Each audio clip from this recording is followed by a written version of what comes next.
अगर आप देखें एसबीआई ने एफआई 2025 में जो नेट प्रॉफिट रिपोर्ट किया है 70,901 करोड़ रुपए, वो लगभग 16% का ईयर ऑन ईयर जंप है।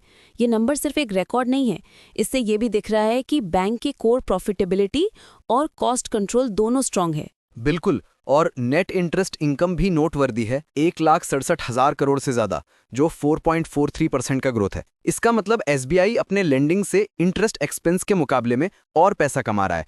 लेकिन एक चीज और है, कॉस्ट टू इनकम रेशियो भी इंप्रूव हुआ है, अब 51.64% पर आ गया है, पहले 55.66% था। मतलब ऑपरेशंस ज्यादा एफिशिएंट हो गए हैं। एफिशिएंसी की बात हो रही है तो रिटर्न ऑन एसेट्स भी देखें, 1.10% हो गया है। लास्ट ईयर 1.04% था। मतलब बैंक अपने एसेट बेस को प्रॉफिट जनरेट करने के लिए और बेहतर यूज कर रहा है। रिटर्न ऑन इक्विटी थोड़ा सा स्लिप हुआ है, 19.87% पे आ गया, लेकिन फिर भी इक्विटी इन्वेस्टर्स को लगभग 20% का रिटर्न मिल रहा है। और कैपिटल एडिक्वेसी रेशियो भी काफी कंफर्टेबल है, 14.25% सीएआर और 10.81% CET1। ये रेगुलेटरी नॉर्म्स से काफी ऊपर है, तो बैंक के पास बफर है शॉक्स एब्जॉर्ब करने के लिए या फिर एक्सपेंशन के लिए। इन्वेस्टमेंट बुक भी 16.94 लाख करोड़ की है, यील्ड 7.21% के आसपास है, ये भी हेल्दी है। FY 2026 के पहले क्वार्टर की बात करें तो मोमेंटम कंटिन्यू हो रहा है। नेट प्रॉफिट 19,160 करोड़, 12.5% का ईयर ऑन ईयर ग्रोथ, और टोटल इनकम भी 10.3% से ऊपर। लेकिन Q4 FY 25 में एक हिकअप आया था, नेट प्रॉफिट में 10% की गिरावट देखी गई, 18,643 करोड़ पर आ गया, जबकि पिछले साल सेम क्वार्टर में 20,698 करोड़ था। हाँ, उस डिक्लाइन का मेन रीजन प्रोविजंस का बढ़ना था। बैड लोन्स के लिए ज्यादा पैसा साइड पे रखना पड़ा और नेट इंटरेस्ट मार्जिन्स कंप्रेस हो गए। लेकिन एसेट क्वालिटी फिर भी कंट्रोल में है। ग्रॉस एनपीए 1.82% और नेट एनपीए सिर्फ 0.47%। मतलब डिफॉल्ट्स अभी भी मैनेजेबल हैं। एक और इंटरेस्टिंग ट्रेंड है, डिपॉजिट ग्रोथ मॉडेस्ट है, लेकिन क्रेडिट ग्रोथ उससे तेज है। लोन्स 12% से ग्रो हो रहे हैं, डिपॉजिट सिर्फ 9.5% के आसपास। इसका मतलब फंडिंग कॉस्ट पर प्रेशर आ सकता है अगर ये गैप ज्यादा बड़ा हो गया। इसीलिए एसबीआई ने कैपिटल रेज किया है, 25,000 करोड़ QIPs के थ्रू और 20,000 करोड़ तक बॉन्ड्स इशू करने का प्लान है। इससे इक्विटी बेस स्ट्रांग हो जाएगा, लेंडिंग कैपेसिटी भी बढ़ जाएगी। और येस बैंक में अपना स्टेक भी 13.18% बेच दिया।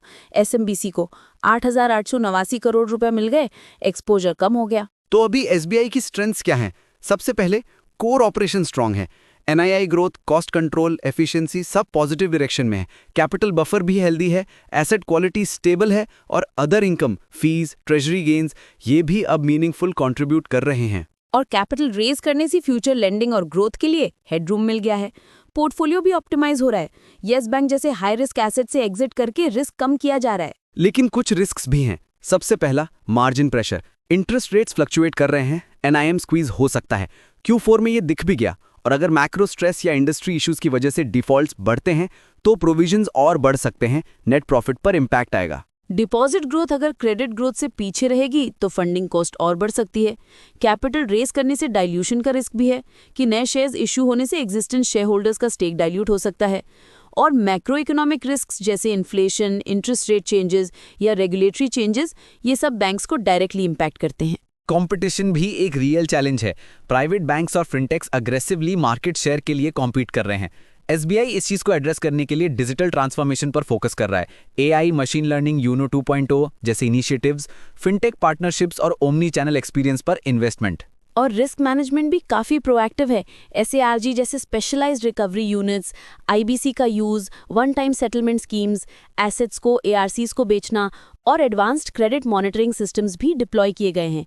अर्ली वार्निंग सिस्टम्स भी डिप्लॉय किए गए हैं ताकि पोटेंशियल डिफॉल्टर्स को जल्दी पकड़ा जा सके। डाइवर्सिफाइड इनकम स्ट्रीम्स भी एक क्वेश्चन प्रोवाइड करते हैं। Treasury, corporate banking, retail banking और सब्सिडरी सब कंट्रीब्यूट करते हैं। FY 2025 में रिकॉर्ड नेट प्रॉफिट आया और NI भी ग्रो हुआ।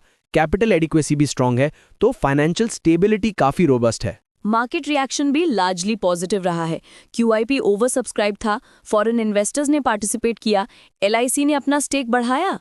शेयर प्राइस में भी 3% का गेन आया एक महीने में और 6 महीने में 9% का jump. Yes Bank stake sale के बाद येस बैंक का शेयर भी 8% ऊपर गया। लेकिन एनालिस्ट सेंटिमेंट मिक्स्ड है। QIP से कैपिटल स्ट्रांग हुआ है लेकिन डाइल्यूशन का रिस्क है। येस बैंक स्टेक सेल से एक्सपोजर कम हुआ, कैपिटल गेन्स मिले लेकिन कुछ ब्रोकरेजेस कॉशियस हैं येस बैंक के फ्यूचर परफॉर्मेंस को लेकर। मैक्रो इकोनॉमिक फैक्टर्स भी क्लोजली मॉनिटर करने पड़ेंगे। अगर इन्फ्लेशन या इंटरेस्ट रेट्स शार्पली मूव करते हैं तो NIM और एसेट क्वालिटी पर इम्पैक्ट आएगा। लेकिन SBI की स्ट्रैटेजी अभी तक काफ़ी रिजिलियंट रही है। इंटरेस्ट रेट एक्सपोजर को मैनेज करना, एसेट क्वालिटी मेंटेन करना और डाइवर्सिफाइड ऑपरेशंस पर फोकस। डिपॉजिट ग्रोथ को मैनेज करने के लिए SBI ने एक्सेस SLR होल्डिंग्स का यूज किया है, डिपॉजिट रेट्स को अग्रेसिवली नहीं बढ़ाया है और रिसर्च सजेस्ट करती है कि क्रेडिट और डिपॉजिट ग्रोथ का गैप नैरो हो रहा है। कैपिटल रेज भी एक बफर प्रोवाइड करता है। बैड लोन्स के रिस्क को मैनेज करने के लिए SBI ने लीगल फ्रेमवर्क्स का यूज किया है। IBC, NCLT referrals, one time settlements, asset sales to ARCs और एडवांस्ड क्रेडिट मॉनिटरिंग सिस्टम्स भी डिप्लॉय किए गए हैं। अर्ली मॉर्निंग सिस्टम्स भी डिप्लॉय किए गए हैं ताकि पोटेंशियल डिफॉल्टर्स को जल्दी पकड़ा जा सके। तो ओवरऑल अक्टूबर 2025 तक SBI की फाइनेंशियल हेल्थ स्ट्रांग है। Record profits, efficiency, stable asset quality और प्रोएक्टिव कैपिटल मैनेजमेंट। लेकिन margin pressure, provisioning, funding challenges और कंपटीशन को कंटिन्यूअसली मॉनिटर करना होगा। और एक चीज और, डिजिटल और फिनटेक डिस्ट्रप्शन का इम्पैक्ट आने वाले क्वार्टर्स में और भी विजिबल हो सकता है। SBI का digital road map, AI adoption और फिनटेक कोलैबोरेशंस उसको कंपेटिटिव एज देने में हेल्प करेंगे। तो अगर आप SBI के इन्वेस्टर हैं या बैंकिंग सेक्टर को क्लोजली फॉलो करते हैं, अभी के लिए पिक्चर काफी पॉजिटिव है लेकिन विजिलेंस जरूरी है। आपको क्या लगता है आने वाले क्वार्टर्स में सबसे बड़ा रिस्क क्या हो सकता है? मेरे हिसाब से अगर मैक्रो इकोनॉमिक इन्वायरमेंट स्टेबल रहा तो SBI का मोमेंटम कंटिन्यू करेगा। लेकिन अगर इंटरेस्ट रेट्स या इन्फ्लेशन शार्पली मूव करते हैं या डिफॉल्ट्स बढ़ते हैं तो प्रोविजनिंग और मार्जिन्स पर प्रेशर आ सकता है। लेकिन SBI की रिस्क मैनेजमेंट अप्रोच अभी तक काफी सॉलिड रही है। और डिजिटल ट्रांसफॉर्मेशन अगर सक्सेसफुल रहा तो SBI अपनी मार्केट लीडरशिप और प्रॉफिटेबिलिटी दोनों सस्टेन कर सकता है। लिसनर्स, अगर आपको SBI का लेटेस्ट स्टॉक स्नैपशॉट चाहिए, शेयर प्राइस, PE या forward estimates, let us know, हम आपके लिए वो भी लेकर आ जाएंगे। तब तक के लिए ये था SBI का FI 2025 का deep dive, numbers, strategy, risks और अपॉर्चुनिटीज। अगले एपिसोड में किसी नए सेक्टर या कंपनी के साथ मिलते हैं। धन्यवाद सुनने के लिए।